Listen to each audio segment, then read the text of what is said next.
Hello, fam. Welcome back to 10 Minutes of Astrology. I am your host, Shay. Thank you so much for tuning in. Do me a favor and press all the buttons. Check my housekeeping in the comments. We're going to get started talking about Uranus and Leo. I have good news. There's finally good news.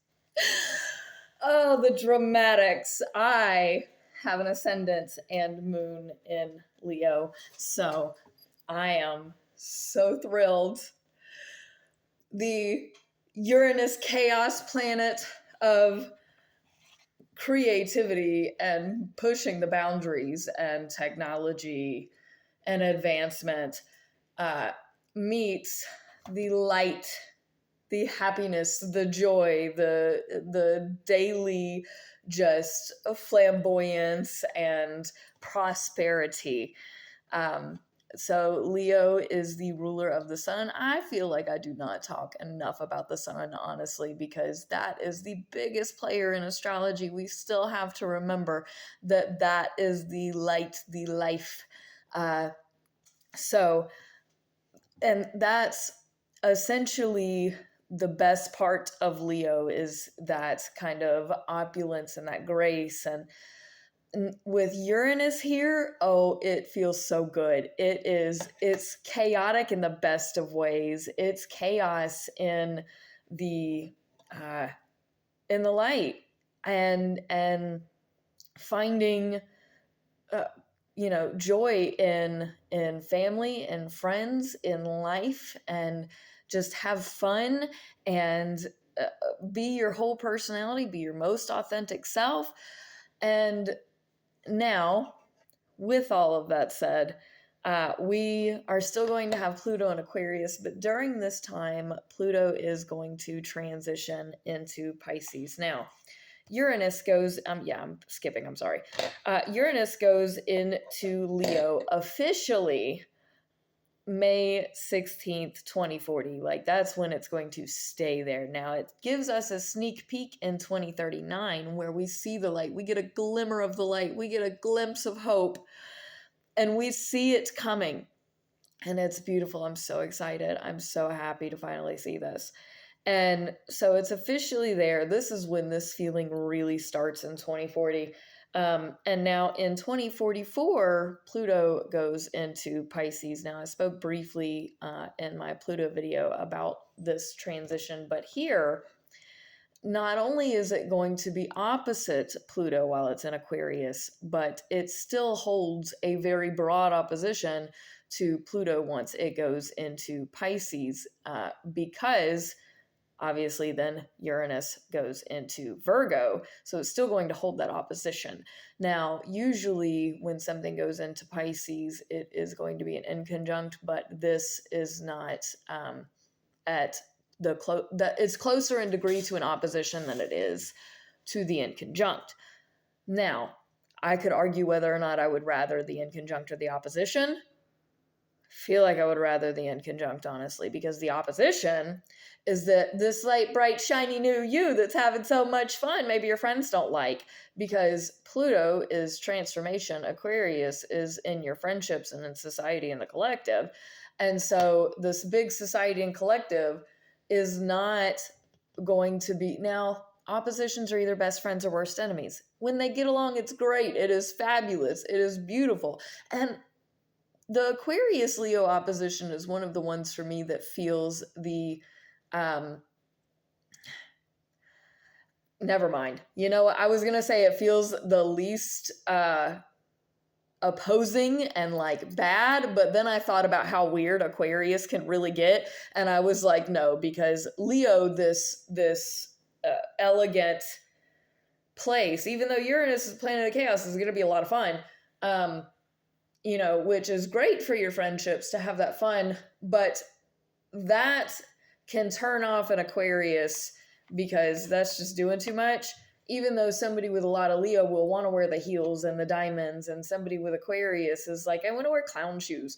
So Aquarius can get, and Leo defines that a little distaste. Like, it's not a turn on for Leo, so never mind. That opposition is going to be weird because Aquarius makes everything weird.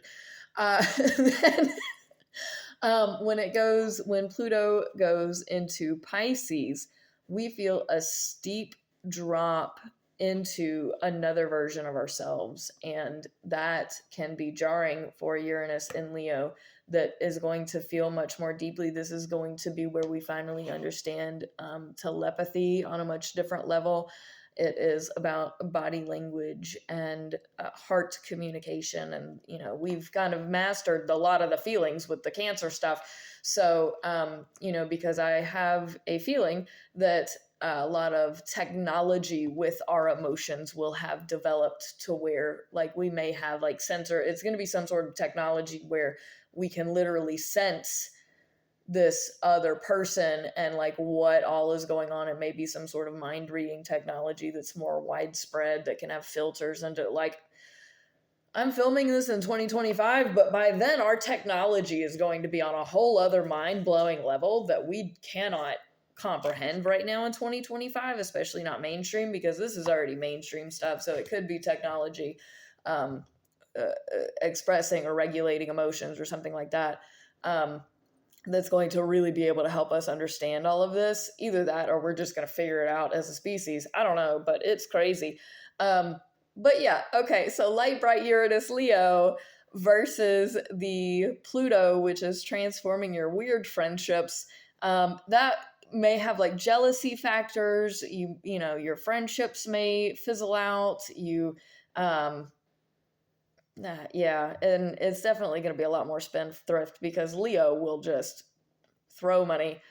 Uh, but a time of prosperity for sure. And then Pluto in Pisces is I've established the whole feeling intuitive sense of like we drop in our emotions and our everything gets hazy and crazy on a emotionally deep, like we understand interconnectedness on a quantum freaking level. It's insane. But yes, then we have a square to Neptune in Taurus. Now, I don't really know how much I talked about Neptune and Taurus in my Neptune video. I'll go back and check. I may redo that video as well, because this is a redo of the original Uranus video that I had, just to give a little more information and context. But yes, so Uranus at this time is going to be square Neptune. Neptune in Taurus is that deep rooted, value centered spirituality. It is ethics, it is morals, it is standing your ground and what you believe in and not moving from that, because why would you? You are very comfortable in your beliefs. And I do believe that a lot of religion has been de-established, or at least tapered way back. I think the younger generations will have seen through the control mechanism that was religion, is religion, and we will change on a different scale spiritually into a much more earth rooted, old civilization type of connectedness that we have lost for a very long time with all of this technology. This, I also think, is where we, in all of the war, I don't think I ever spoke about the war with farmers and the war with agriculture technology stuff. But I do see not necessarily the war, more of the kind of social disconnect, reconnecting the agricultural system and self-sufficiency back into society and civilization, because we've definitely lost that. Like here in America in 2026, we can't, like in my lease there's a clause that I can't grow a garden in my, in some states water is illegal to collect. This new phase, I think we will have gotten past all of that and just kind of done it anyway. And it's a lot happier. It's a lot simpler. We went and I explained how in Capricorn we did large scale technology growth throughout the world with Pluto in Capricorn. And then as some things entered Taurus, it's coming back to grassroots, where it expanded so far out that we're like, no, we need to come back to smaller communities now. So you'll see smaller, that's at this point, that's the past. The point that I'm talking about, that, Uranus here in Leo, all of this, what I'm talking about, would be the past if we're sitting in that space.